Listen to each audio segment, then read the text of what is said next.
Hello friends, આજે આપણે બનાવીશું કોબીજનું મંચુરિયન।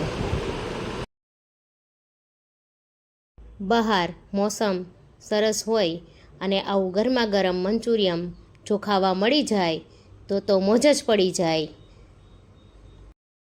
પણ એ પહેલાં જો હજી સુધી તમે મારી ચેનલને સબસ્ક્રાઈબ ના કરી હોય તો સબસ્ક્રાઈબ કરી લેજો અને બેલ આઇકન પર બટન દબાવી દેજો, જેથી મારા નવા વિડીયોની નોટિફિકેશન તમને મળતી રહે। તો ચાલો જોઈ લઈએ રેસીપી। એના માટે મેં અહીંયા 500 ગ્રામ જેટલી કોબીજને એકદમ ઝીણી ઝીણી ક્રશ કરી લીધી છે। ત્યારબાદ તેમાં મેં એક નાનો ગાજર એને પણ એકદમ ઝીણું સમારીને લીધું છે। જો તમારી પાસે ના હોય તો તમે સ્કીપ પણ કરી શકો છો। 1/4 કપ જેટલો મેં કોર્નફ્લોર લીધો છે અને 1/4 કપ જેટલો મેં મેંદો લીધો છે। જરૂર પડશે તો આગળ આપણે પાછો મેંદાનો ઉપયોગ કરીશું। એક અડધી ચમચી જેટલા મરીનો પાવડર, 2 ચમચી જેટલા એકદમ બારીક ક્રશ કરેલા આદુ અને લસણ છે, 1 ચમચી જેટલો સોયા સોસ, એક અડધી ચમચી જેટલું વિનેગર, સ્વાદ અનુસાર મીઠું ઉમેરી આ બધું આપણે સારી રીતે મિક્સ કરી લઈશું। હજી મિશ્રણમાં થોડું બાઇન્ડિંગ ઓછું લાગે છે એટલે હું પાછું 1/4 કપ જેટલો મેંદો ઉમેરું છું। ટોટલ મેં અહીંયા અડધો કપ જેટલો મેંદો લીધો છે। આ રીતે પાછો મેંદો ઉમેરી બાઇન્ડિંગ બધું સારી રીતે મિક્સ કરી લઈશું। અને 1 ચમચી જેટલું કાશ્મીરી મરચું મેં અહીંયા લીધું છે સારા કલર માટે। હવે એ પણ ઉમેરી આપણે એકદમ સરસ એવું મિશ્રણ તૈયાર કરી લઈશું। તો આપણું મિશ્રણ તૈયાર છે, તેમાંથી આ રીતે જો બાઇન્ડિંગ ગોળી વાળીએ એવું આવવું જોઈએ।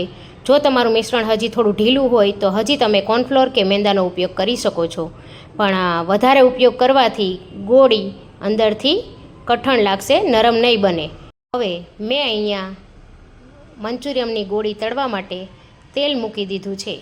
તેલ થોડું ગરમ થાય એટલે આપણે તેમાં આ મંચુરિયનની ગોળી બનાવી ઉમેરી દઈશું।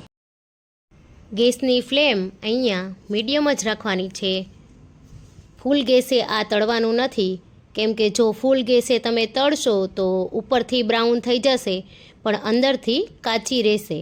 એટલા માટે અહીંયા મીડિયમ ફ્લેમ પર જ આપણે તળવાના છે, જેથી કરી તે અંદરથી પણ સરસ રીતે ચડી જાય। તમે જોઈ શકો છો કે આપણી આ ગોળીઓ બ્રાઉન કલર સરસ આવી ગયો છે અને એકદમ ક્રિસ્પી પણ બની છે। તો આ જ રીતે આપણે બીજો બેચ પણ તૈયાર કરી લઈશું। એ રીતે આપણે બધી જ મંચુરિયનની ગોળીઓ તળી લેવાની છે। આ રીતે આપણો અહીંયા બીજો બેચ પણ તળાઈને રેડી થઈ ગયો છે અને ખૂબ જ ક્રિસ્પી બન્યો છે। જો તમે ઈચ્છો તો આ રીતે ગોળીઓ પહેલેથી ગોળ વાળી અને તૈયાર કરી પછી પણ તળી શકો છો, અને ડાયરેક્ટ તળવી હોય તો પણ તળી શકો છો। આ રીતે તમે પહેલેથી પણ આ ગોળીઓ બનાવીને રાખી શકો છો। આવી રીતે મંચુરિયનની ગોળીઓ તમને એમનેમ પણ ખૂબ જ ટેસ્ટી લાગે છે, તમે એમનેમ પણ ખાઈ શકો છો। મંચુરિયન જ્યારે બનાવવું હોય ત્યારે થોડી ગોટીઓ તમે સાથે આવી રીતે કોરી રાખી અને ખાવાની ખૂબ જ મજા આવશે।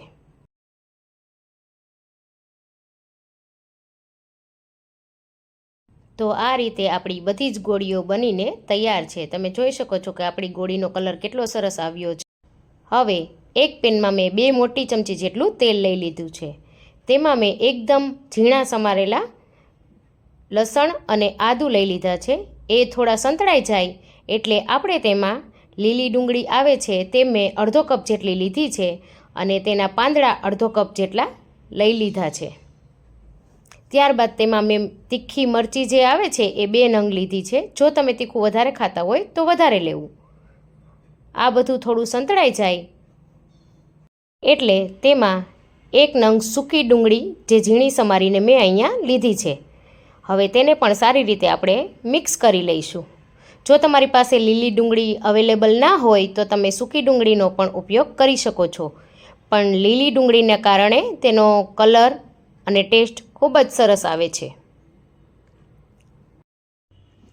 હવે થોડું સંતળાઈ જાય એટલે આપણે તેમાં 1.5 ચમચી જેટલું મેં અહીંયા વિનેગાર લીધું છે.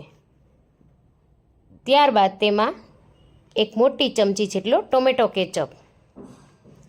ટોમેટો કેચઅપ જો તમને સ્વીટ લાગતો હોય તો તે તમે સ્કીપ પણ કરી શકો છો. ત્યારબાદ 1 મોટી ચમચી જેટલું ચીલી સોસ, અડધી ચમચી જેટલું વિનેગાર, અડધી ચમચી જેટલો મરી પાવડર, આ બધું ઉમેરી સારી રીતે આપણે તેને મિક્સ કરી લઈશું. હવે તેમાં 1 કપ જેટલું આપણે પાણી ઉમેરી દઈશું. પાણી ઉમેરી થોડું ઉકળે એટલે આપણે તેમાં 2 થી 3 ટીપા જેટલો રેડ કલર ઉમેરીશું. જો તમારી પાસે ના હોય તો તમે સ્કીપ પણ કરી શકો છો. હવે એક વાટકીમાં મેં અહીંયા 1 ચમચી જેટલો કોર્નફ્લોર લઈ લીધો છે. તેની સ્લરી બનાવી આપણે આ મિશ્રણમાં ઉમેરી દઈશું, જેથી આપણી ગ્રેવી સરસ ઘટ્ટ થઈ જાય. 1 પિંચ જેટલું મીઠું ઉમેરી દઈશું.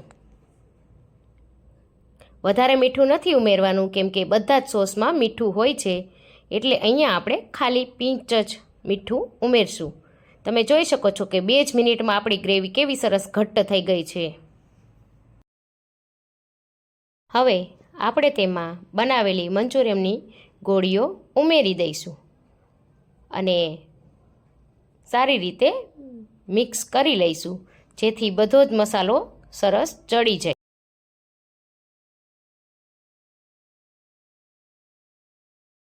અને તેના પર લીલી ડુંગળીનો લીલો પાર્ટ જે હોય છે એ થોડો ઉમેરી દઈશું અને ગરમા ગરમ આપણે તેને સર્વ કરીશું. તમે જોઈ શકો છો કે આપણું મંચુરિયન કેટલું સરસ બન્યું છે. જોઈને જ ખાવાનું મન થઈ જાય છે ને. તો તમે પણ જરૂરથી ટ્રાય કરજો આ મંચુરિયન. આવી જ અવનવી રેસીપી માટે મારી ચેનલને લાઇક, શેર, સબસ્ક્રાઈબ કરતા રહેજો. તો મળીએ એક નવા વિડીયો સાથે. Thank you.